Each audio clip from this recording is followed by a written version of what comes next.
Hello. Ẹ̀yin èèyàn mi o, a kú déédéé wòyí o, a kú bójú ọjọ́ ṣe rí, a dẹ̀ kú bó ṣe ń lọ. Hallelujah o, hallelujah rẹpẹtẹ náà bá ní àwọn kàríkàsọ̀, àwọn adọ́rùnmọ́ tọ́tọ́ sọ pé ṣé tí ẹ̀ gbóná, ṣé ẹ̀yin blogger yẹn ti máa ń parọ́ jù? Ṣé lóòótọ́ ni tẹ́lẹ̀ ń parọ́? Ìjọ́ wo ni Naomi lóyún? Ọjọ́ wo débi pé ó bímọ? Ó tún wá bímọ, ó tún wá bí ìbẹta. Kí ló dé tí irọ́ yín pọ̀ tó yìí? Wọ́n ti ń sọ fún wa látijọ́ yìí. A kàn fi wọ́n rẹ́rìn-ín ni. Wọ́n ní kí ló dé tí kábíyèsí ò announce pé òun bí ìbẹta. Gẹ́gẹ́ bí mo ti ṣàlàyé yẹn fún wa pé olóye lòye yé o. Ẹ̀yin ò mọ nǹkan tí èèyàn ẹlòmíì rí nínú ayé ẹ̀. Èèyàn kàn ní dédé lanu kó kàn máa sọ̀sọkúsọ sí àwọn èèyàn. Ẹ mọ nǹkan tó ń fojú rí ní abẹ́lẹ̀. Ẹ dẹ̀ mọ nǹkan tó ń pass through. A kàn ní dédé torí ayé yìí ó gbẹgẹ, ayé yìí tiẹ̀ ti pọ̀ ju gbogbo bá ṣe ń wò yìí lọ. Tẹ́ bá mọ nǹkan tí kábíyèsí àti Naomi nǹkan tó ju wọ́n rí lórí oyún Naomi láti ìjọ́ tó ti ní gbàrà títí tó tún fi gbó oyún títí tán tó fẹ́ kó wáyé. Tán fẹ́ pa Naomi pẹ̀ toyúntoyún. Tán tún fẹ́ pa àwọn ọmọ yẹn nínú oyún.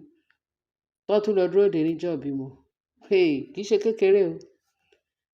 Ọlọ́run tó ń kó Naomi yọ láti ilẹ̀ pẹ̀pẹ̀, òun náà ló yìí ń kó yọ títí dì sí, títí di ọ̀la, títí di yóò sì máa kó yọ títí láéláé. Àtàwa náà torí kò sẹ́ni tó máa ṣubú dànù nínú gbogbo wa àtẹ̀yin tẹ̀ ń gbọ́ wa.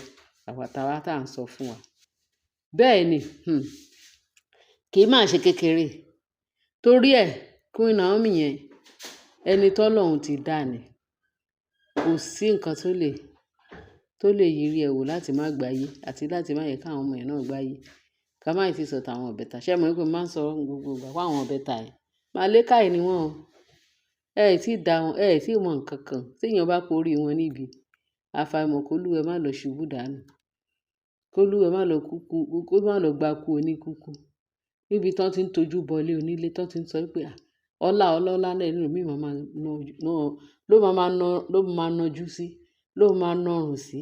Tí ò dẹ̀ ní jókòó kó sọ pé Ọlọ́run bó ṣe dá lágbájá sí rere, wá dé mi náà sí rere o. Torí ọlọ́lá Olúwa, jẹ́ ká náà ọlá ẹlòmíì. Ẹ mọ bọ́ ẹlòmíì ṣe ní ọlá tiẹ̀. Wọ́n máa sọ pé mo dẹ̀ fẹ́ dàbí lágbájá, Olúwa ò lè ṣe mí kí n dàbí lágbájá. No! Sọ fún Ọlọ́run kó ṣe ẹ́ bó Ọlọ́run ṣe dá ẹ. Mo fẹ́ dàbí mo ṣe fẹ́ dà. Ọlọ́run ṣàánú fún mi. Nǹkan tẹ́ bá fẹ́ kí n dà, Olúwa jẹ́ kí n dà. Torí mo mọ̀ pé gbogbo nǹkan tó Ọlọ́run ṣe láyé yìí dáradára ni. Ọlọ́run kì í ṣe ibi. Tó bá sọ pé Ọlọ́run, ọlá mi má jẹ́ kó kọjá mi, ire mi má jẹ́ kó kọjá mi. Ó ní kí gbogbo wa máa sọ o, ká dẹ̀ máa gbàdúrà fún. Mo fẹ́ dàbí lágbájá, irú ọlá lágbájá. Ìwọ mọ nǹkan tójú ẹ̀ rí kó tó rí bẹ́ẹ̀. Ẹ má máa sọ bẹ́ẹ̀, ká má máa ṣì sọ. Ẹ ṣáà máa jẹ́ kí ẹni tí inú ẹ̀ bá ń dùn fún ẹni ire, ẹ jẹ́ kí inú wa máa dùn sí ẹni tó ń ṣe rere. Olúwa o ṣé o, mo dẹ̀ dúpẹ́ o. Olúwa èmi náà fẹ́ rú ẹ o, ṣùgbọ́n bí mo ṣe fẹ́ ni kò fi fún mi, bó ṣe fẹ́ fún mi kò fún mi. Inú mi dùn, èmi náà fẹ́ rere, mo fẹ́ ṣe rere láyé mi. Bẹ̀ẹ̀ bá sọ pé bó ṣe ṣe fún lágbájá ni kò ṣe fún mi. Olúkálùkù pẹ̀lú destiny ẹ̀, olúkálùkù mọ̀ bó ṣe. Ẹlòmíì á lówó ilẹ̀ á kún, ilẹ̀ á yá. Ẹ mọ ibi tó ti mọ orísun owó ẹ̀. Ẹlòmíì lè fi ọmọ bíbí inú ẹ̀ kó fi ṣògùn owó. Tó dẹ̀ máa ya, ẹ fi orúkọ òun lẹ̀ pẹ̀lú Ọlọ́run. Ẹ má sọ pé bọ́lọ́run ṣe, bí ìyẹn ṣe tiẹ̀ lórí wọn náà fẹ́ ṣe tiẹ̀. Olúkálùkù pẹ̀lú destiny ẹ̀ bó ṣe wá sílé ayé ẹ̀. Nǹkan tó Ọlọ́run dá ẹ sáyé ló wá ṣe, òun ni kó tọrọ fún Ọlọ́run pé kó yẹ kí gbogbo rere ẹ̀ láti dá ẹ sáyé pé gbogbo ẹ̀ wá sí ìmúṣẹ. O lè gbé destiny ẹlòmíì sórí. Destiny tiẹ̀ ni destiny tiẹ̀. Ọlọ́run á jẹ́ kí gbogbo wa ṣe rere tọmọtọmọ. Ẹlòmíì wọn ò ní fẹ́ ẹlòmíì ṣe wá. Ire tiwa kẹ̀dẹ̀rẹ́ kò ní di àpínlé fẹ́ lòmíì. Lágbára ẹ̀jẹ̀ Jésù tiwa ní tiwa yóò máa jẹ́ títí ayérayé. Ìtọ́lọ́run dẹ̀ ti ṣe fún olúkálùkù wa kó permanent. Kí Sátánì àtàwọn ọmọ ogun ẹ̀ kó má bàa gbà lọ́wọ́ wa. Ẹ ṣé ẹ̀yin èèyàn wa tó sẹ́lẹ̀ńkẹ́jọ tó mọ bọ́wọ́s up gẹ́gẹ́ bí nǹkan tá à ń sọ. Kábíyèsí àtàwọn ọmọ ẹ̀, àwọn ọmọ mẹ́ta yẹn àná náà ṣèkómọ. Ṣẹ̀fẹ̀ gbọ́n ti ṣèkómọ. Torí ẹ̀ ó ní nǹkan tó ń rí tó fi sọ pé wọ́n máa ń ṣe pààrọ̀ àìmọye mẹ́sẹ̀gì lóríṣiríṣi testimony ti jáde o. Ẹ wá rí testimony tó ń ṣe tó á sọ pé àwọn fẹ́ ṣe ìkómọ ní ọjọ́ mẹ́jọ wọ́n ní ẹ gbọ́dọ̀ ṣe wọ́n fẹ́ ṣe kọ́ máa ti pariwo àwọn ìbejì yẹn síta. Ẹ ṣáà jẹ́ kí a máa gbàdúrà tó bá dé àsìkò wọ́n á sọ fún kábíyèsí pé àsìkò tó tẹ máa sọ àwọn ọmọ yẹn lórúkọ. Àná náà á sọ ọmọ lórúkọ àwọn ọmọ mẹ́tẹ̀ẹ̀ta ṣáńgìlìtì. Èmi ò tí àwọn ọkùnrin méjì obìnrin kan tó bá jẹ́ pé agbára Ọlọ́run pọ̀ ó lànà sórí òkun ó wó odi Jẹ́ríkò ó wó gbogbo ogun àwọn Sátánì àtọmọ ogun ó wó palẹ̀ pátápátá. Àná náà sọ ọmọ lórúkọ wọ́n ti sọ ọmọ lórúkọ.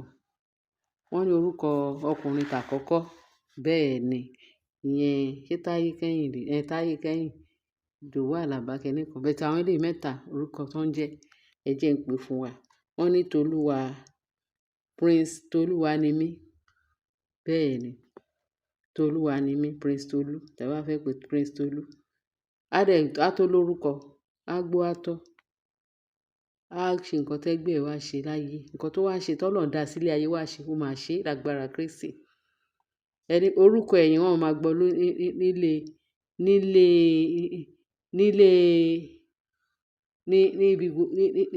nílé Ọlọ́run a máa gbọ́ ní gbogbo àgbáyé sí rere. Orúkọ yẹn máa unique á tó lórúkọ lágbára Kristi tó bá porí ẹ̀ níbi ibi ló máa bá ń tọ̀ bẹ́ẹ̀ ni. So ìyẹn Tolúwanimí á tó lórúkọ lágbára ẹ̀jẹ̀ Jésù agbo atọ Ọlọ́run tó rán wá sílé ayé á wá fulfill destiny ẹ̀ lórúkọ Jésù Olúwa wa àmín. Wọ́n ní orúkọ kejì ní Adédayọ̀ Kábíyèsí àti Adé Naomi gbogbo ẹ̀ ti dayọ̀ àtàdé tàdé ní káwọ́ gbogbo ẹ̀ ti dayọ̀ ó ti dayọ̀ fún wọn. Òun náà á tó lórúkọ agbo atọ agbára Kristi ikú ò ní jí wọn parun ní sọ wọn lọ́jọ́. Èyí tó jẹ́ obìnrin hallelujah wọ́n ní Àdésọ́lá Àjàdésọ́lá wọ́n ní Àjàdésọ́lá bá ṣe gbọ́ orúkọ yẹn nìyẹn wọ́n ṣe pè nìyẹn. So òun náà gbó á tó lórúkọ o á ṣe nǹkan tí destiny tọ́lọ́run fulfill fún láti wá ṣe á fulfill ẹ̀ lórúkọ Jésù. Àwọn mẹ́tẹ̀ẹ̀ta I cover you with the blood of Jesus. No weapon fashioned against you this triplet shall prosper in the name of Jesus. Alágbára ẹ̀jẹ̀ Jésù ààbò Ọlọ́run á dájú lórí wọn. Jésù Kristi Olúwa wa àmín.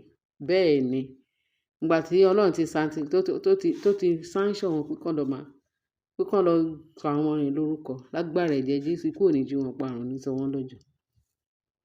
Bí àwọn tó jẹ́ orúkọ láti ìgbà táláyé ti dáyé tọ́lọ́run ti ní kán sọ ọmọ lórúkọ tó ń ru orúkọ yẹn ní àrùyè tó ń jẹ ní gbogbo ibikíbi tí gbogbo eré bá wà.